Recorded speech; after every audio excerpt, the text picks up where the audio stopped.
Rin is left standing there in front of the teacher's desk. I couldn't say I'm sorry. She says it into the humid air of the classroom, not to me.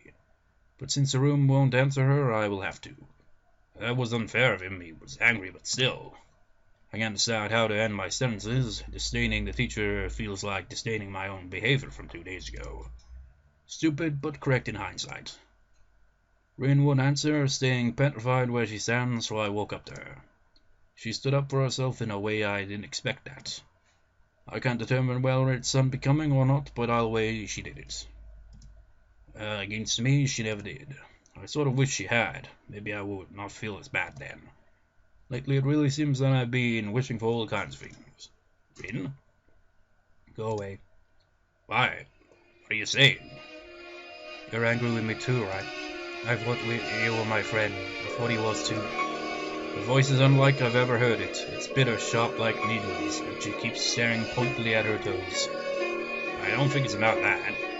You want me to do something you're not, and I take a deep breath and finally catch her eyes in my own, locking our gazes. I'm sorry, I wanted us to be something else too, more than friends. Maybe that's why I couldn't contain myself and became so frustrated, just like your teacher did. What's more, there's nothing more to me than me, that's all I am. I don't understand that. Well, the answer should be obvious, right? I remember myself thinking of the purpose of friendship, to put up with everything and anything, to be there for your friend. Did I fail as a friend, thinking it could be a stepping stone to something else? Maybe because of those thoughts, I didn't manage to put up with things to keep it together. As outrageous as Rin is and was, I shouldn't have let myself get caught into that, especially when I started feeling the way I did towards her. Is it me or is the music louder? So, did I fail? That's what her eyes seemed to ask. I'm sorry, Rin. I might not be able to be your friend. I don't think I could ever be a good friend to you. I say these things because they're true, not because one of us would like to hear them. But they are something that must be said. The finality of my words creates a shaking silence, for what could either of us add to that? Why why all this happened? People are doing things I don't ask for and don't want, and everyone keeps getting angry at me. I have no idea what's going on anymore and can't stop feeling like I want to run away from everything. She shuts her eyes tight and breathes out deeply, calmly. When the eyelids open, all I can see is dark green desperation. I have no idea what's wrong with me. Her frantic outburst stupefies me for a moment, and for a heartbeat we just gaze into Jola's face. Seeing her confused eyes, desperate look, and variances from mine only makes me sad, because I know I have none. I don't know either. You know, you yourself said that things are not right or wrong. They just are. I'll accept them or exchange them or give up. It's not that I hate you or that teacher Moya does. I just think that I'm the kind of person who gives up when he feels he can't go on. And even if you hate it, this is how things are. I'm saying pretty cruel things, but I can't stop myself. The words keep rolling off my tongue with slow, hard certainty. I can see them hitting Rin almost like physical blows. As the wetness gathers into the corners of her eyes, they are still wide in the shock of rejection. As the tears start rolling down her pale cheeks, she does nothing to stop them. Well, actually, she could, technically. I was just thinking that. Could, brush on her shoulder. But I'm ruining the mood! As they fall down on the floor one by one, she stands still, staring at me with a gaze full of hollow disbelief. But reality catches up. Rin slumps forward as if she was deflating and buries her face as deep in my shirt as she can. Rin is heavy and very light when I support her weight. She doesn't really sob or bawl, just leans against me, letting her tears burn through my shirt into the skin underneath. I let her, bringing my hand around her shoulders in a clumsy hug that does no good to comfort her. I can feel Rin's blade against my fingertips, like hard and jagged reminders of how messed up things are. Her slim shoulder quivering against my palm is a pitiable sight, and the hopelessness of being part of the cause for Rin's sadness keeps shredding my heart. To make a girl cry is the most despicable thing to do. Well, there's many more despicable things than that, but I suppose, well, it depends. How did you make the girl cry exactly? I mean, if you were like, being a bully or some shit, fair enough, that's very despicable. But if it's like unintentional or something, then I don't know. Even Rin especially Rin. Behind that veil of aloofness, Rin is just a human being too. Just as confused, scared, and lost as any of us is.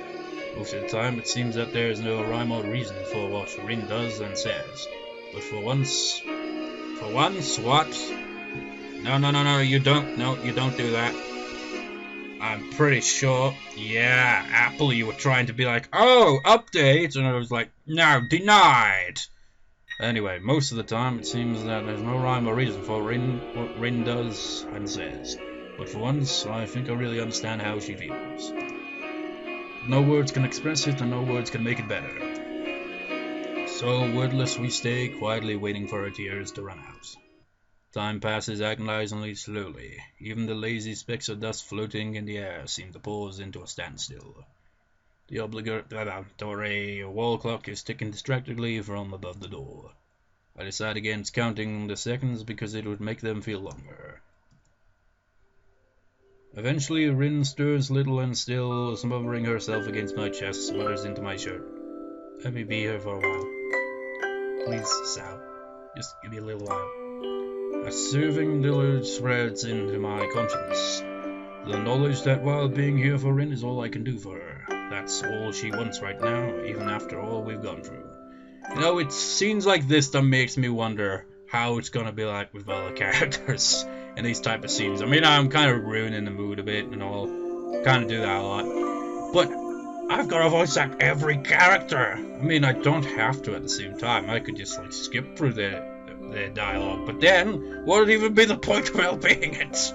Just like, I'm not even going to read this. I'm just going to ramble over it, which I do. But I also read it. It's a combination of the two. Did I read that? Right, since my conscious knowledge that while being here for Rin is all I can do for her, that's all she wants right now, even after all we've gone through. Sure, so she stays there.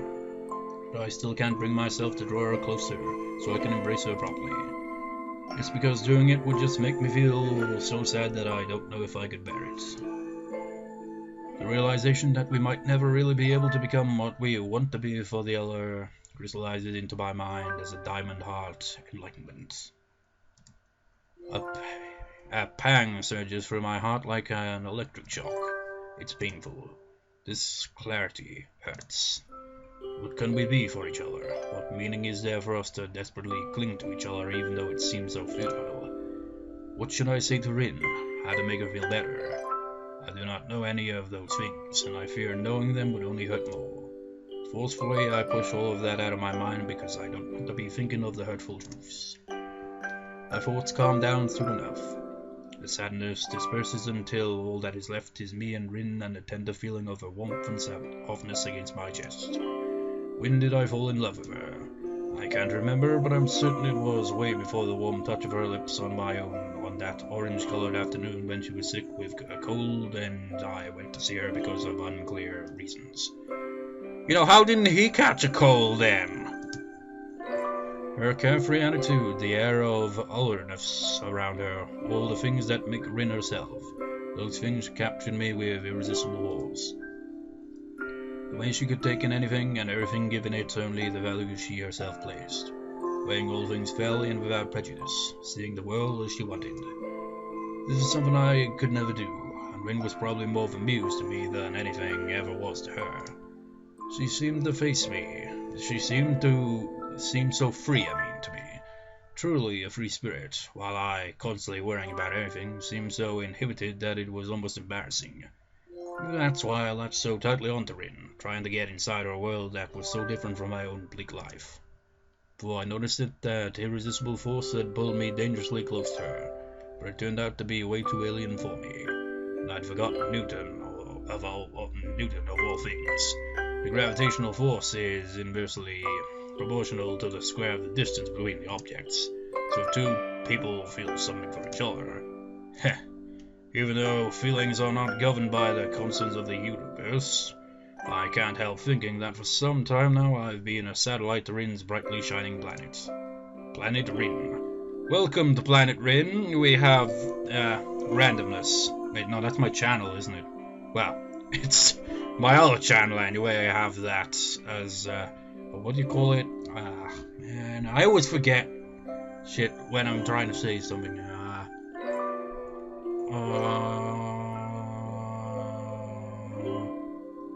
Shit, I can't remember what it's called, but it's essentially on my channel says Home of Randomness. The thought makes me almost laugh. She really does seem to be from another planet. At times, minus green skin and possibly some tentacles. Whatever. You know, with stuff like this, it reminds me of a lyric in Dire Straits' Rollers in Arms. We have just one world, but we live in different ones. That's... I mean, it's about, I think the Falkland Wars, I think it was about. But it kind of apply that to this as well, really. Things like this. Perhaps because of my stifled laughter, Rin pulls away and I let her go, feeling the cold when her warmth goes away and slight embarrassment for letting my thoughts run wild like that. I credit that as Rin being a bad influence on me, while being glad at the same time that she can't read thoughts for real. Rin's bitter tears had dried up and she looks a little more like herself again. The lost look in her eyes is still there though. Her gaze wanders around restfully before stopping at me. What happened just now? Can you tell me? What? What do you mean? I cried. She says that hesitantly, as if not believing in herself. Yes. She keeps staring at me as if pleading guidance so that she wouldn't have to feel so lost. Why? You were sad.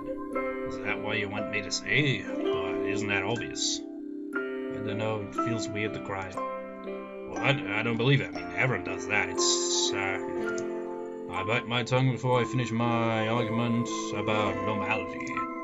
Norms do not apply to the person I'm talking to. It always felt so wrong, different from what it is in me, like I couldn't really tell what I felt. So I started thinking that maybe I don't know what I'm feeling, maybe it's me who was wrong. I thought those kind of things.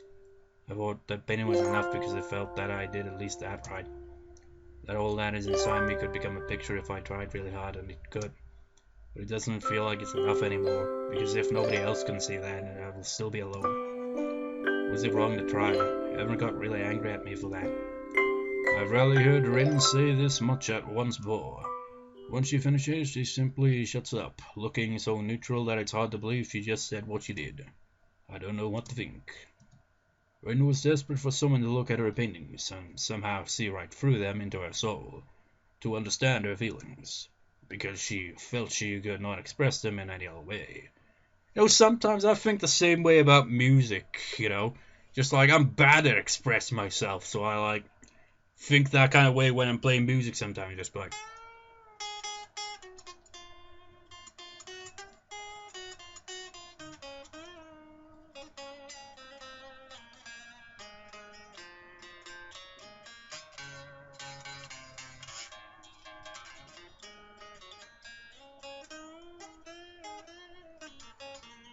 That was just an excuse to play guitar, really, wasn't it? But yeah, it's like, if I play guitar like that, it's just like, how would that convey any message, really, other than just like, pentatonic scale, natural minor,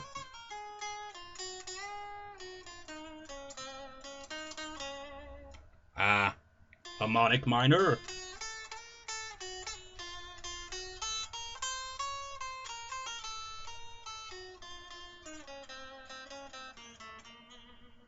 and so on and so forth, because she felt she could not express them in any other way. How can one say whether that is right or wrong? Could it be that all this time she's been trying to reach out to me like I tried to reach out to her? I sit down on a desk to think and to rest my legs that kept us both standing for a long while.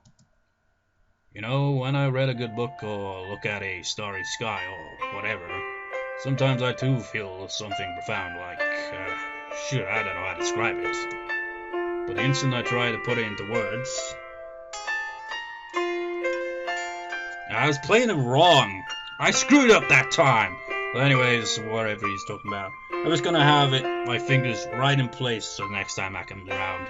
But the instant I'm trying to put it into words, I feel that wait, no, that's not a thought, he's speaking now. But the instant I try to put it into words, I feel that I lose something. It doesn't feel as real, as true as it did inside my head. I can kinda get where he's coming from here. It feels a bit phony. Damn, even what I just said felt phony.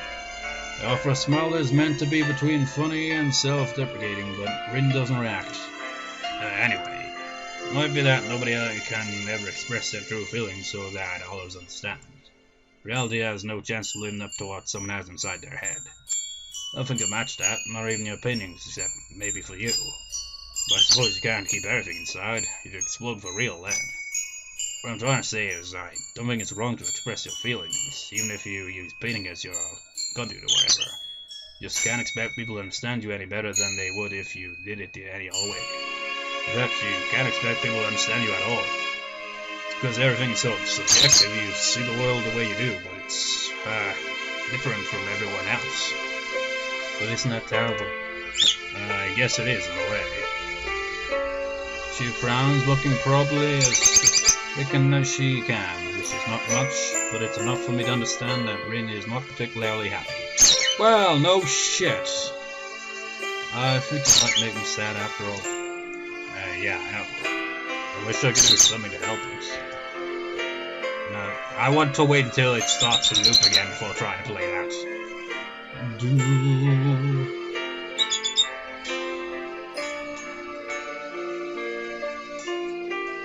Nah, I forget that bit.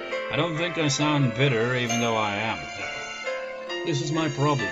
I cannot be what Rin wants for her, and for the same reason she can't do the same for me either.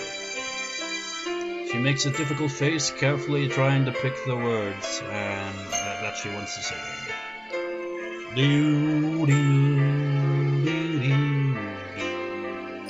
I like that bit. That is C and D. C to D. Not that bit. So Rin has times when it's hard to say anything to her. It can't be helped, I think. But if you say that, it makes me feel a little better. Oh wait, here it comes. Second chance. Any second. Any second. Okay, man. So we can continue.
I think that'd be F major then.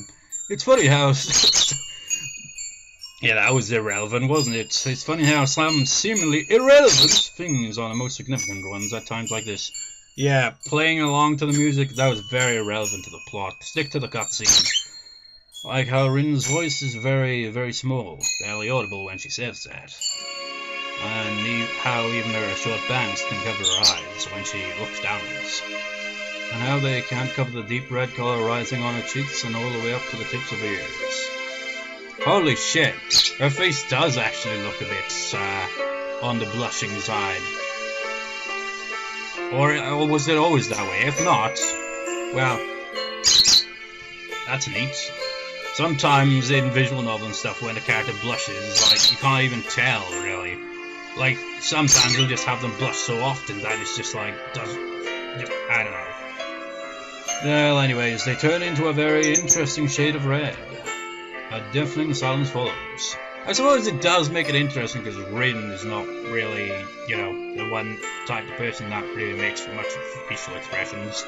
Mostly kind of a blank stare or kind of like confused look, if anything. It's very awkward, as if I saw something that wasn't meant to be seen, even if it wasn't on purpose. I don't know what to say to that, but I keep feeling like I should know. She doesn't either. Still, it feels like there is no momentum to lose, even if we keep silent. Like we have some weird, wordless connection that would hold even so. Rin keeps shifting her weight from one foot to the other restlessly, looking everywhere around the room except at me. She is the one who finally breaks the spell. Wait, does it go into the... No, that's the end of it, isn't it? So it just goes to loop. I was wondering if it was going to go into the hell bit. Maybe I could figure that one out. Nah. Wasting time. She is the one who finally breaks the spell. Can we go? I don't want to stay here. Oh, yeah, of course. Where? My reply is covering my nervousness as badly as her question is covering hers. You can go wherever you like. I want to sleep. I haven't really slept for a few weeks. It feels like there's a flock of light blue butterflies inside my head. It makes it hard to think properly. Butterflies. Fucking butterflies. Ooh, back to the Final Fantasy X freaking recording. Here's how far I am in the game so far. I've made it to Macalania Woods, essentially. I mean, I said I wasn't going to say anything, spoilers or anything, but that's where I am in the game. There's one freaking minigame with butterflies. And I cleared it 3 times before realizing that you have to come do it later on to get this freaking sigil thing. Just like so, I wasted all that time for it. Great. Well, at least I got some items out of it, but still. Who thought that minigame was a good idea? That minigame is just like so annoying. It's like, oh, follow the blue butterflies, but no camera can be under control, it's fixed angles. And you've got to avoid the red butterflies, of which they always try to get in your freaking way. It's bullshit. The kind that you think is too blue to really exist, like Emmy's panties this morning. What? She shakes her head, and I almost expect a couple of marine-colored morphos to pop out of her ears. A small smile tugs upwards the corners of her mouth. That reminds me of blue, not the panties. The word for a flock of butterflies is a swarm. I looked it up. That makes my eyebrow rise into a questioning arch.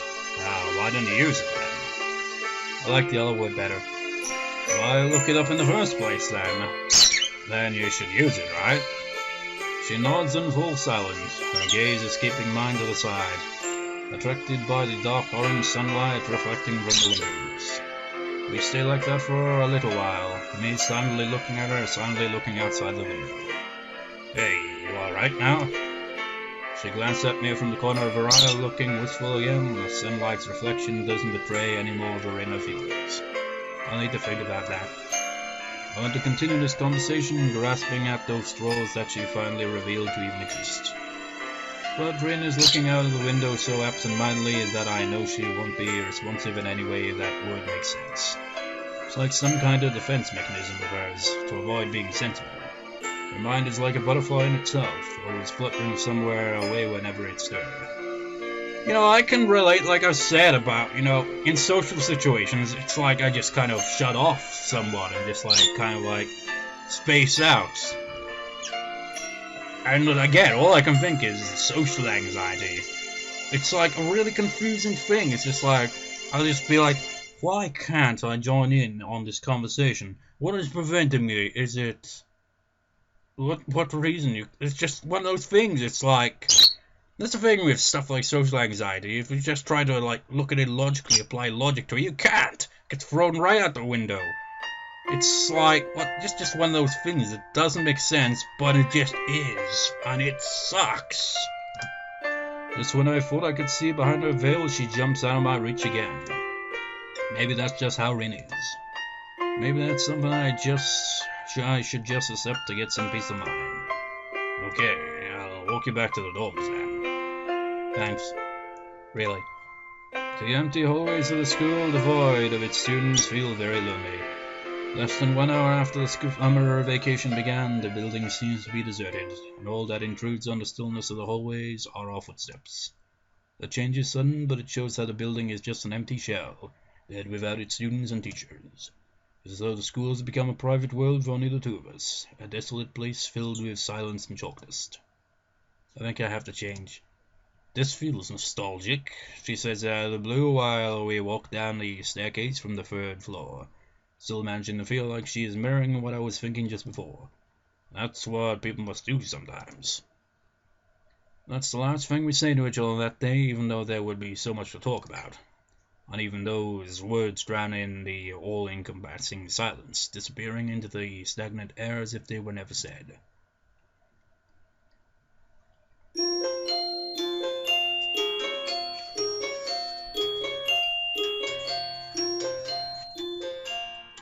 Actually, I think that's a freaking... I think that was an F power chord there. I don't know what the other one was, though. It was, well, kind of arpeggio kind of thing. Can't even hear it over this damn rain. The first day of summer vacation is a disappointment. I give it half a star out of 5. Terrible.